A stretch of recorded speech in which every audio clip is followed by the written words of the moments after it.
Hello, happy Independence Day anniversary. You're watching ERi-TV and welcome to English News Broadcast. These are the top stories. Message of congratulations continue.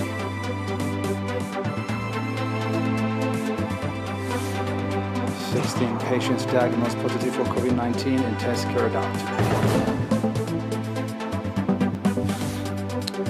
The global COVID-19 cases and death toll continue to rise.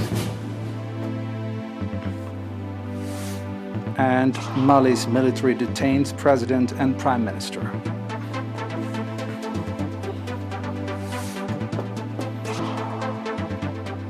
The local news. Prime Minister Dr. Abiy Ahmed and President Sahle-Work Zewde of the Federal Democratic Republic of Ethiopia, President Ilham Aliyev of the Republic of Azerbaijan, President Marcelo Rebelo de Sousa of the Portuguese Republic, Queen Elizabeth of the United Kingdom, Pope Francis of Vatican, President Mahmoud Abbas of the State of Palestine, as well as Mr. Moussa Faki Mahamat, Chairman of the African Union Commission, sent messages of congratulations to the people and government of Eritrea in connection with the 30th Independence Day anniversary. In their messages, the leaders wished good health to President Isaias Afwerki and peace and prosperity to the Eritrean people. In his message, Prime Minister Dr. Abiy Ahmed said, quote, "On behalf of the government and the Federal Democratic Republic of Ethiopia and that of all my own, I would like to extend warmest congratulations and best wishes to Your Excellency and through you to the brotherly and sisterly people of the State of Eritrea on the 30th anniversary of the Independence Day of the State of Eritrea." End quote. Prime Minister Dr. Abiy also expressed the existing excellent bilateral relations between Ethiopia and Eritrea will further strengthen the mutual benefit of the people of the two countries and the peoples of the Horn of Africa. Mr. Moussa Faki Mahamat, Chairman of the African Union Commission, expressed appreciation for the continued efforts that Eritrea is deploying for the socio-economic development as well as contribution to the peace and security in the Horn of Africa. We have an announcement from the Ministry of Health. 16 patients have been diagnosed positive for COVID-19 in tests carried out today at quarantine centers in the northern Red Sea region, southern Red Sea and Gashbarka southern and central regions. Out of this, 6 patients are from the quarantine center in Galalo, northern Red Sea region, 3 patients from the quarantine center in Asab, southern Red Sea region, 3 patients are from quarantine center in Omhaja Gashbarka region, 2 patients are from the quarantine center in St. Afa southern region, the last 2 patients are from quarantine center in Asmara, central region. On the other hand, 38 patients will be receiving medical treatment in hospitals in the Gashbarka region have fully recovered and have been discharged from these facilities. The total number of recovered patients has accordingly risen to 3,749, while the number of deaths stands at 14. And the total number of confirmed cases in the country to date has increased to 3,948. Ministry of Health, Asmara, May 25, 2021. Eritrean nationals in the Sudan, South Africa, and Kenya celebrated the 30th Independence Day anniversary with patriotic zeal under the theme Resilient as Ever. The celebratory event featured cultural and artistic performances, sports competitions, and other programs in compliance with the guidelines issued in their respective countries of residence aimed at controlling the spread of COVID-19 pandemic. At the celebration event conducted in the Sudan, Mr. Isa Ahmed Isa, Eritrean ambassador to the Sudan, congratulated the Eritrean people and its defense forces and said this year's Independence Day anniversary is unique for it is celebrated at a time of new development prevailing in the region. He pointed out that in the past 30 years, the Eritrean people, despite the various challenges and hostilities encountered, has registered commendable achievement with a view to realize economic self-reliance. Speaking at the celebration event Eritrean nationals conducted in Nairobi on the 23rd of May, Mr. Beyene Rusom, Eritrean ambassador to Kenya, congratulated the Eritrean people and its defense forces and called for a renewing pledge to reinforce participation in the national development endeavors. Eritrean nationals in the cities of Johannesburg and Pretoria and its environs also enthusiastically celebrated the 30th Independence Day anniversary featuring various programs.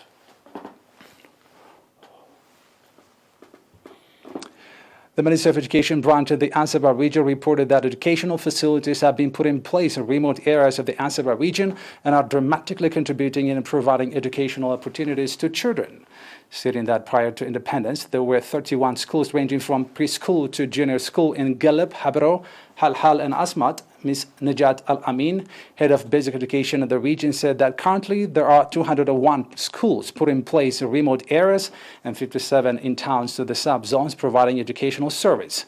She also said student school enrollment has increased by 85.3% and the number of teachers increased from 309 by 7-fold.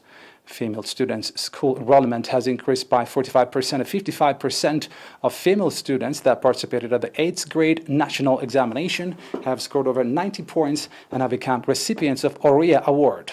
Ms. Najat also called for reinforced relationship between parents, students, and schools communities for further development of the teaching-learning process. Now, international news is next after a short break.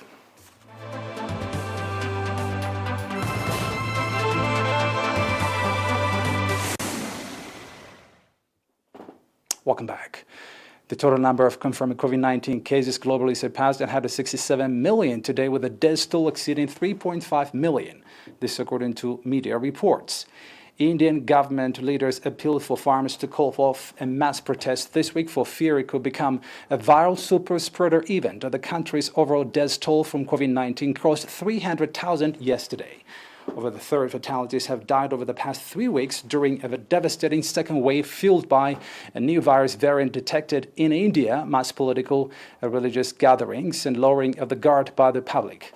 United States intelligence agencies are examining reports that researchers at a Chinese virology laboratory were seriously ill in 2019, 1 month before the first case of COVID-19 were reported. This according to the U.S. government sources. A still classified U.S. intelligence report circulated during former President Donald Trump's administration alleged that 3 Wuhan Institute of Virology researchers became so ill in November 2019 that they sought hospital care.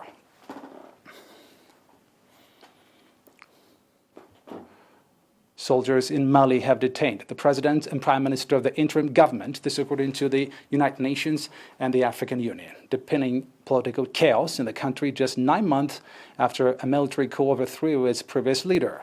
The detention of President Bah Dadao and Prime Minister Mokhtar Wokan came hours after government reshuffle left out 2 soldiers who led the coup in August last year and raised fears of a second military takeover. A joint statement, the UN and the African Union called the immediate and unconditional release of Mali's civilian leadership and said the international community rejects in advance any act of compulsion, including forced resignation. The United States, United Kingdom, France, Germany, and the West Africa regional bloc known as ECOWAS also signed the statement. Meanwhile, UN Secretary General Antonio Guterres expressed deep concern in a Twitter post and urged calm, while European Union leaders condemned what they called the kidnapping of Mali's civilian leadership.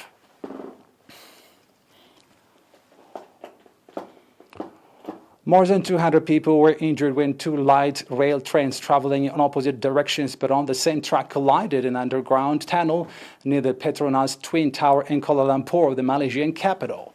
The accident took place at about 8:33 p.m. local time when one of the trains, which was empty after being repaired, collided head-on with another train carrying 213 passengers traveling in the opposite direction on the same track. Pictures and videos circulating on social media showed injured and bloodied passengers, some of them sitting or lying on the floor in shattered windows. At least 47 people were severely hurt, 166 others sustained minor injuries. This according to District Police Chief Mohammed Zainal Abdullah. It was not clear why 2 trains traveling in opposite direction were on the same track.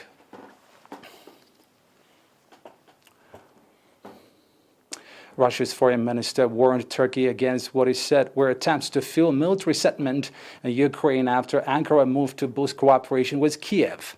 Turkish President Recep Tayyip Erdogan last month pledged support to Kiev amid a buildup of Russian forces along its border with Ukraine. Erdogan said at the same time that Turkey, a NATO member, and Ukraine had launched a platform with their foreign and defense ministers to discuss defense industry cooperation, but added that this was not in any way a move against third countries.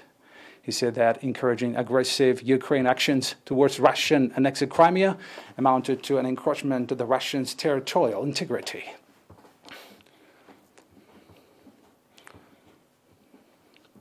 That's all the news for today, and now let's remind you the top stories. message of congratulations continue.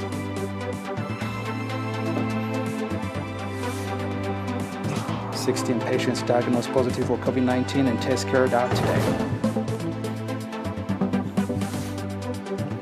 The global COVID-19 case and death toll continue to rise. And Mali's military detains president and prime minister.